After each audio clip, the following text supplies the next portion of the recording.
Good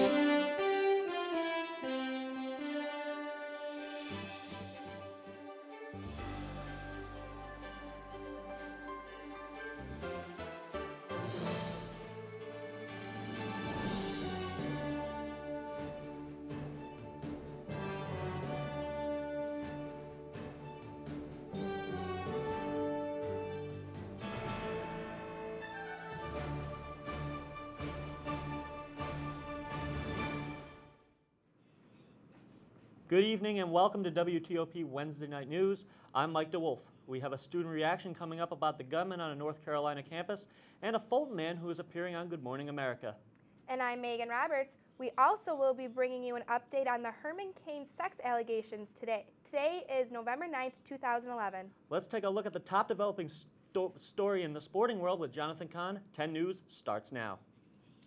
Big news coming out of Happy Valley. Penn State head coach Joe Paterno announced today that he will retire effective the end of the season. Former player O.J. McDuffie had this to say. Paterno became Penn State's head football coach when Lyndon Johnson was president and did more in the next 5 decades of coaching than anyone had before. Despite a crowd of support. Lion coach Jerry Sandusky in 2002. Paterno said he was absolutely devastated by the developments. The 84-year-old coach is in his 46th year as Penn State head coach. Paterno did, in 2002, report the news to his boss, but many believe that he should have gone to the police with the news. Many critics are calling for Paterno's immediate resignation and do not believe he should coach this Saturday's game against Nebraska. That's it for now. Stay tuned for my full sports update, but for now, back to the desk. Investigators ran for the hills Wednesday, shaken to the core by fear that Italy, Europe's fourth largest economy, was headed deeper into crisis mode. U.S. stocks sharply fell at the opening bell this morning due to Italy's 10th-year bond yielding rise above 7%. It's the highest since the euro was launched in 1999. Major banks were among the largest American stocks to plummet, with Citigroup, Goldman Sachs, and Morgan Stanley falling more than 8%, and J.P. Morgan Chase, Bank of America, and Wells Fargo dropping more than 5%. Earlier today, the region of eastern Turkey was struck by an earthquake of a 5.8 magnitude. The quake hit in the town of Van, causing 18 buildings to collapse, including 2 hotels and 1 school. So far, it has been reported that 4 people are dead and 50 others buried beneath the rubble. Of those missing in the rubble are 2 reporters from CNN. According to the Turkish Government Crisis Center, 16 people have been rescued from the debris and the search continues. This is the second devastating earthquake to hit this region of Turkey in the last 2 weeks. So, I mean, it's been a really, really nice week today, this whole week, and it's just a surprise that the first week of November was so nice. It was beautiful. Today it was gorgeous out. So we're going to take a look at our current conditions outside with meteorologist Mike Stallman. Mike, what's it looking like out there? Good evening, SUNY Oswego. Meteorologist Mike Stallman here, looking at your weather outside. The word of the night is windy. We have southerly winds 15 to 25 miles an hour and higher gusts. Look for the rain to come in the next couple of hours with temperatures dropping to about the upper 40s. Tomorrow temperatures aren't going to rise very much and it will be a rainy, kind of showery day. Sunny skies later, and I will have a look at your forecast coming up in a little bit. Back inside to you guys. The women accusing presidential candidate Herman Cain of sexual harassment could be joining forces. They may have a joint news conference. Brian Todd has more from Washington. She says this is no longer a private matter, but a personally embarrassing one. Now, Karen Krausar wants to organize a joint news conference with other women who've accused Herman Cain of sexual harassment. Krausar tells CNN that's when she might release details of her allegations against Cain, saying, "I have kept all of the copies of my allegations." We spoke to Krausar's attorney. What is her reason for wanting to speak publicly and give details about this alleged incident?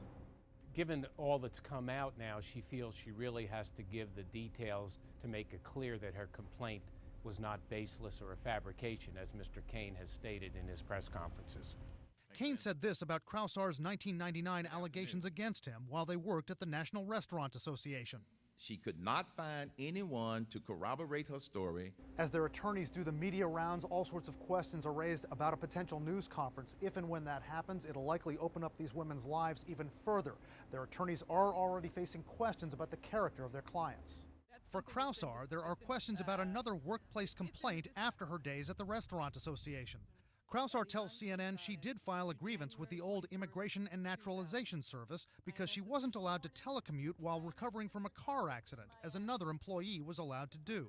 The fact that someone has filed another complaint against another employer has nothing to do with the merits of this complaint. CNN contributor Maria Cardona hired Krausar at the INS, says she trusted Krausar so much she sent her to Miami to deal with the media crush over the Elian Gonzalez case. I needed the best team player that I had, whose credibility, again, in the media, because of her great work, was beyond reproach, someone who was non-political. As for accuser Sharon Bialik, Kane's campaign suggests she has credibility problems and laid out details of lawsuits she's been involved in, bankruptcy and other issues, which she admits to. I have had bankruptcy, and it was after the death of my mother to help my father pay for medical bills and a custody battle. Kane says the Restaurant Association paid Krausar severance rather than fight the charges, even though Kane says they were baseless. He also says he never met Bialik, his latest accuser. Tensions ran high as a gunman caused a 3-hour lockdown of the campus of Campbell University. According to WRAL, the gunman was 24-year-old freshman Jared Knight, who was suspected for stealing weapons from his job. He barricaded himself inside his university-owned house. Joining us now on the phone is Joseph Sindoni, a student at Campbell University who was on campus at the time of the lockdown. Well, thanks so much for joining us, Joseph. Can we get your opinion on something? Where were you when you heard about the gunman? Well, I was leaving my dorm building about to go to football practice, and the ARAs stopped me and told me I couldn't leave because he said the whole campus was on lockdown. Yeah, and following the tragic shootings at Virginia Tech, many universities have updated their emergency protocol and their procedures. So can you describe how the school went about getting the information of the gunman out to you? Yeah, I mean, I guess apparently there was some type of texting procedure that they used to reach a lot of people. I didn't get the text, but a lot of people did, and apparently it worked really well, and it was able to keep everybody pretty much safe inside the buildings here. All right, well, thanks so much for joining us, Joseph, and we hope that you stay safe and have a great night. All right, thanks, guys.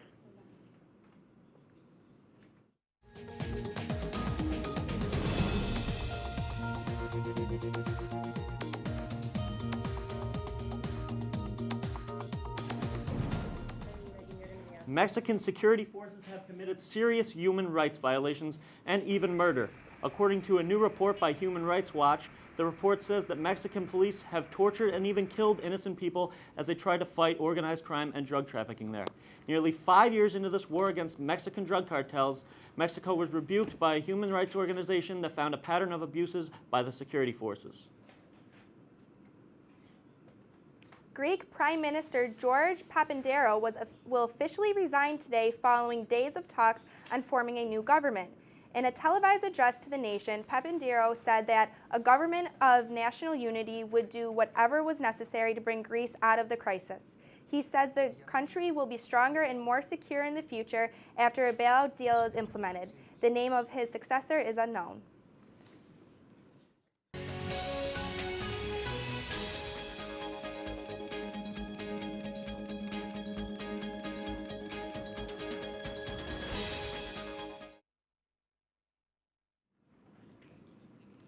Some 198 pounds and one newspaper story later, Jay Warnick of Fulton is world famous. Warnick lost 198 pounds in 10 months on a bet with his wife. On Tuesday, the Post-Standard and its online affiliate Syracuse.com featured Warnick in an article that saw more than 70,000 hits. And today, Warnick's tale spent most of the day as the top story on Yahoo News. This Thursday, Warnick and his family will appear on Good Morning America. The Oswego County Sheriff's Office continues its investigation into the disappearance of a Fulton man over the weekend. Ray Gregory has been missing since Saturday morning and was last seen at 2 a.m. leaving the Lighthouse Lanes bowling alley in Oswego. Investigators have searched the area where Gregory's car was found, but so far to no avail. Gregory is around 6 feet tall, 250 pounds with brown hair and hazel eyes. He was last seen wearing a red windbreaker and black t-shirt. Anyone with information is asked to call the Oswego County Sheriff's Office at 349-3411. We have some showers moving into the area overnight. How is this going to affect our weather tomorrow? Find out coming up after the break. You're watching WTOP 10 at 10.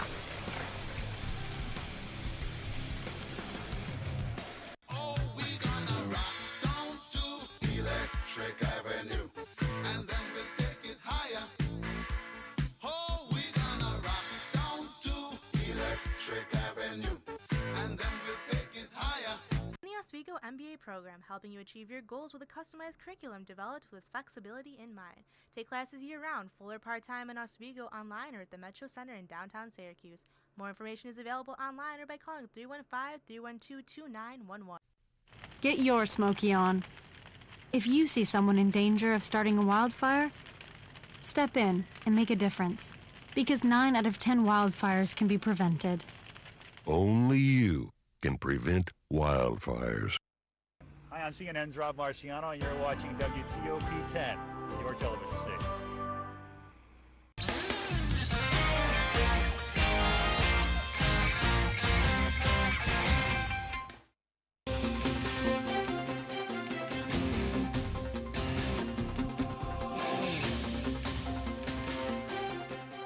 Right now, we have Adam Wolf joining us live on the phone from the Oswegonian to discuss some of the stories they're covering for this week. Adam, first, I want to just thank you for joining us last night. So, Adam, what's the top story in the Oswegonian?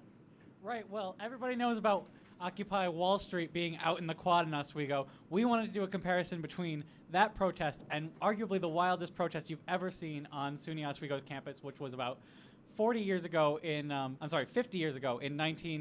40 actually. So 69 to 70. Okay, and what were those protests about in the 1969? Well, those students were protesting the Vietnam War. They felt like they were being lied to by their government and that they were in serious risk of being drafted after they graduated from school. And they were angry. They were really angry. So you're definitely seeing a similarity between having issues with the government, but what were the differences between the two protests? I mean, the differences couldn't be more stark. You know, Occupy Oswego is a bunch of people in tents in the quad. Back then, it was really serious. You had a 2,500 person march down from the quad to the post office in Oswego. You had students ambushing Culkin Hall and sort of occupying it for a day. And they actually did some fun things. They called it light mischief. They ripped up a bunch of records and they made long distance phone calls. But they were really nice about it. Once they left, they offered to clean the whole thing up. All right, well, Adam, thanks so much for joining us tonight. And we'll look forward to seeing that story in the Oswegonian this week. Yeah, it's going to be a great story. Pick it up on Friday. And now here's a look at your full forecast with Mike Stallman.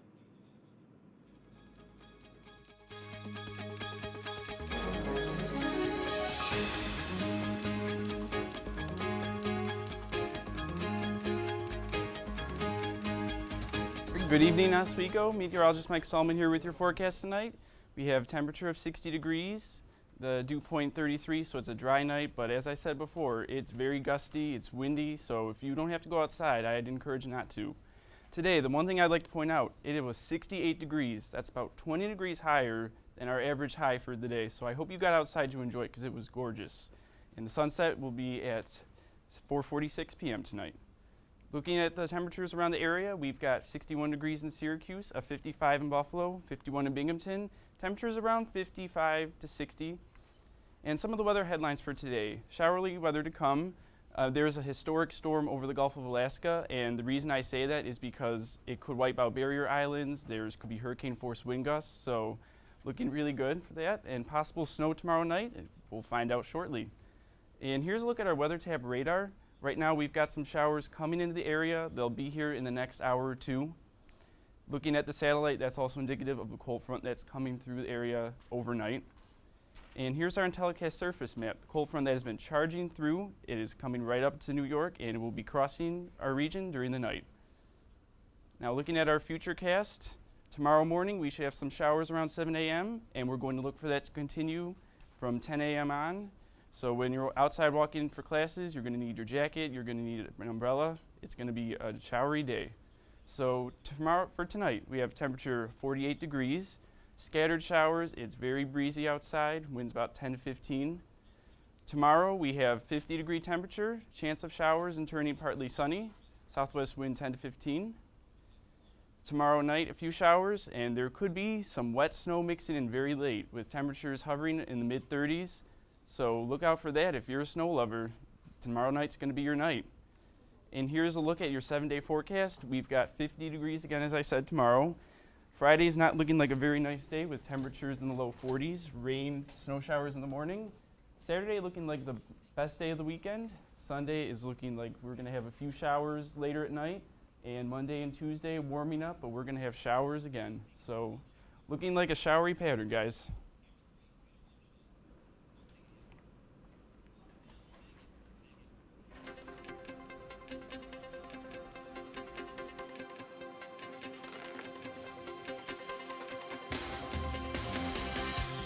Hi, I'm CNN's Rob Marciano, and you're watching WTOP 10, your television station.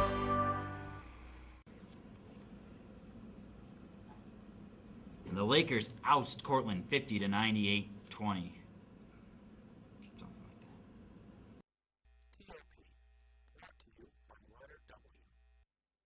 The Oswego MBA program, helping you achieve your goals with a customized curriculum developed with flexibility in mind. Take classes year-round, full or part-time in Oswego, online or at the Metro Center in downtown Syracuse. More information is available online or by calling 315-312-2911.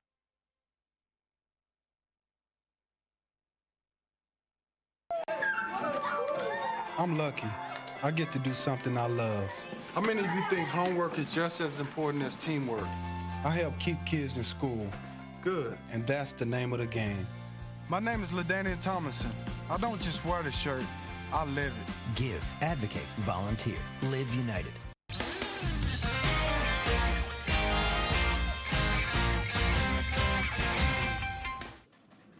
Welcome back to WTOP 10. Now here's Erica Pratt with your entertainment news. Erica, what do you have for us? Thanks, Megan. I'm Erica Pratt with your entertainment news. Nashville's biggest night is upon us with the 2011 Country Music Awards. This award show is being hosted by Brad Paisley and Carrie Underwood.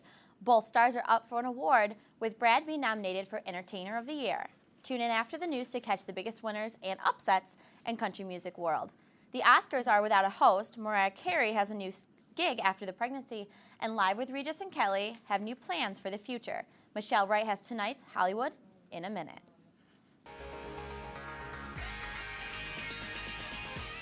Hollywood's biggest night has no host. Comedian Eddie Murphy said he would no longer MC the Oscars, which is 3.5 months away. Murphy stepped down after Brett Ratner quit. Ratner was to produce the live show, but then faced a firestorm for using a gay slur during a public forum Friday. Filmmaker Brian Grazer has now signed on to fill the spot. Ratner had recruited Murphy. The two had worked together on the movie Tower Heist, now in theaters. I stole $264 in cash. Rule number 1, never give your wallet to a thief. We know Mariah Carey for selling albums, but now the music diva is pushing diet plans. Carey is the new celebrity spokeswoman for Jenny, the weight loss program formerly known as Jenny Craig. Carey says she lost 30 pounds from Jenny and a total of 70 pounds after the birth of her twins. The thing is, you can't just be on Jenny and be like, I'm going to eat whatever, a lot of it. You know what I mean? It's portion control. Regis Philbin may be retiring next week, but his show can still keep his partner's name. The Hollywood Reporter says Kelly Ripa just signed a lucrative deal to stay on as host of Live for another 5 years. But there's still no word on who's going to replace Philbin.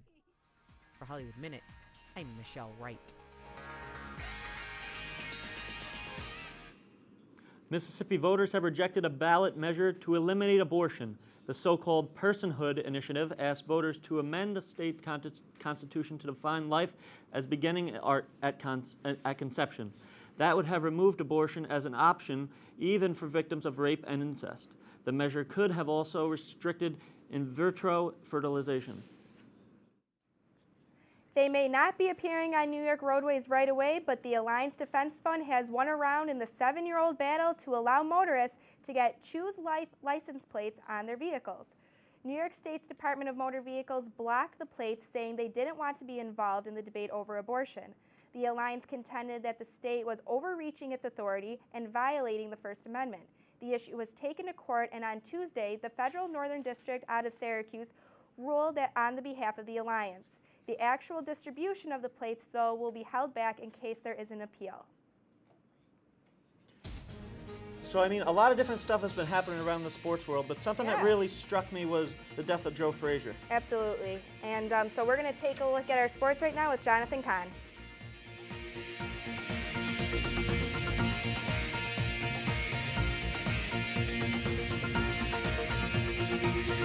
Good evening, I'm Jonathan Kahn, and here's what's making headlines in your sports world. As Joe Frazier as the embodiment of what a great champion could be and a great human being. Therefore, first of all, what do we need? We need guys like who have. I'm driving the car out the back. Yeah. See, boom. That's good. No, See, fine. boom. Back sitting right here. They're supposed to cut the audio. I'm supposed to. I mean, who has spent the time like Marciana, Joe Lewis, right on down the line, Sonny Liston, all these great guys, Archie Moore. The boxing world is mourning the loss of a champion. Former heavyweight champion Hall of Famer Joe Frazier lost his fight with liver cancer Monday night. Family members say he passed away at his home in Philadelphia. He had only been recently diagnosed with the disease. Frazier, nicknamed Smoking Joe, was known for a devastating left hook and his epic rivalry with fellow boxing great Muhammad Ali. He fought Ali 3 times, including the famous Thrilla in Manila fight in 1975. Frazier retired a year after, in 1976, only to make a short-lived comeback in the early 1980s before retiring for good. He left boxing with an impressive record, 32 wins, 27 coming by knockout. He lost 4 times, twice to Ali and twice to George Foreman. Frazier also recorded 1 draw. In his later years, Frazier owned a boxing gym in Philadelphia where he taught others the sport. Joe Frazier was 67 years old. Former Patriots defensive